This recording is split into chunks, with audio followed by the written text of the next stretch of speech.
Hello my dear students and lovely audience, good evening to all of you. आज हम लोग पढ़ने वाले हैं बिहार बोर्ड 10th क्लास का हिस्ट्री के बहुत इंपॉर्टेंट क्वेश्चन 1848 की फ्रांसीसी क्रांति से आप क्या समझते हैं। ये 5 नंबर का आता है। तो ऐसा है कि 1848 की फ्रांसीसी क्रांति को फरवरी क्रांति के नाम से भी जानते हैं। अगर ऑब्जेक्टिव के रूप में आएगा कि 1848 के फ्रांसीसी क्रांति को किस नाम से जाना जाता है, तो आप फरवरी क्रांति ठीक लगा सकते हैं। इसका आंसर ये है कि इस क्रांति का आरंभ फ्रांस के शहर पेरिस से हुआ था, जिसमें हमारे किसान भाइयों का, वहाँ के मजदूरों का, वहाँ की आम जनता की समस्या बहुत ज़्यादा बढ़ गए थे। यानी खेती जो फसल उगाए जाते थे वो सभी फसल नष्ट हो चुके थे। किसान के लिए कारखाने वगैरह बंद हो चुके थे।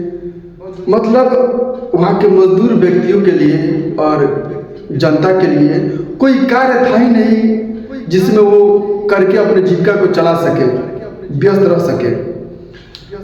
और वहाँ के राजा जो थे 1848 में, उनका नाम था लुई फिलिप। क्या नाम था उनका? Louis Philippe.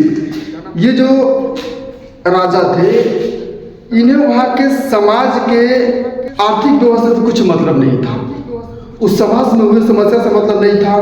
मजदूर मर रहे हैं, कहीं जा नहीं रहे हैं, कहीं कारखाना वगैरह सब बंद हो गया, फसल नष्ट हो गया है, क्या खाए क्या पिए, रूल रेगुलेशन कानून कायदा कुछ नहीं। बस उनका यही नियम था लुई फिलिप का कि जितने भी अमीर लोग हैं वो वोट करें, हमें आगे बढ़ाएं, अपने जीविका को चलाएं।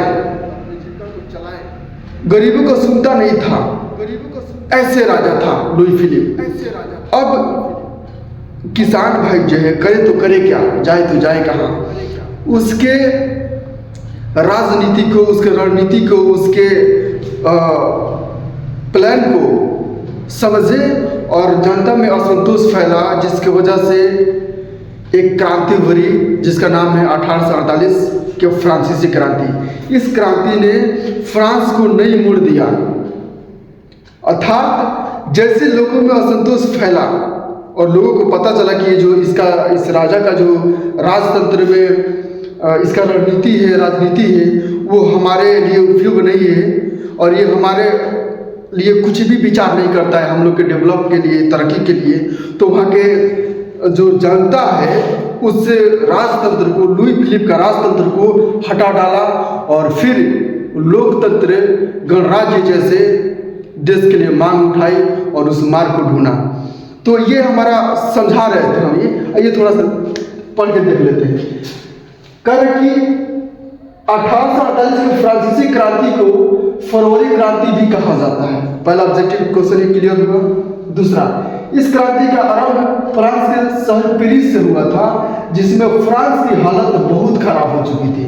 फ्रांस की हालत क्या हो गई थी? बहुत खराब हो चुकी थी और आर्थिक कंडीशन खराब हो गए थे। खेतों में फसल जो है वो नष्ट हो चुके थे। अब बताइए, जब किसान भाई क्या फसल नष्ट हो जाएंगे तो खाएंगे क्या? कारखाना बंद हो गया था, मजदूर के पास कुछ था ही नहीं करने के लिए। मजदूर के पास कुछ नहीं था कि वो करे, अपनी जीविका को चलाए। और जब इस तरह से पेट भूखा होगा ना तो मन में क्रोध आएगा। जब मन में क्रोध आएगा ना तो जो इसका जड़ है, जो राज है, उस पर ख्याल जाएगा। तो वहीं उस समय के फ्रांस में जनता में आक्रोश फैला। आक्रोश फैलने के बाद लुई फिलिप की राजनीति सबको असफल कर दिए। ये तो पहले से ही इसका राजनीति असफल था, क्योंकि ये सिर्फ अपने बारे में सोच रहा था। सिर्फ he was a great selfish, एकदम पक्का स्वार्थी इंसान था। स्टूडेंट्स की 1848 की फ्रांसीसी क्रांति क्या होता है? अब आप एक लाइन ये कह सकते हैं कि 1848 की फ्रांसीसी क्रांति राजतंत्र को समाप्त कर दिया और लोकतंत्र की मांग की। और लोकतंत्र का मतलब आप अच्छे तरीके से समझते हैं कि ऐसा देश, ऐसा राज्य जहाँ पे जनता का शासन, जनता के लिए शासन और जनता के द्वारा शासन। जनता जब चाहे जब तब किसी को हटा दे, जब चाहे तब सत्ता में अपने प्रतिनिधि को ला दे और सब लोग खुशहाल से रहे। समझ गए? तो यही था हमारा 1848 का फ्रांसीसी क्रांति। यदि आपको कोई कन्फ्यूज़न हो तो हमें कमेंट बॉक्स में अवश्य बताएं। चैनल को सब्सक्राइब करें, लाइक करें। आपका दिन मंगलमय हो। जय हिंद।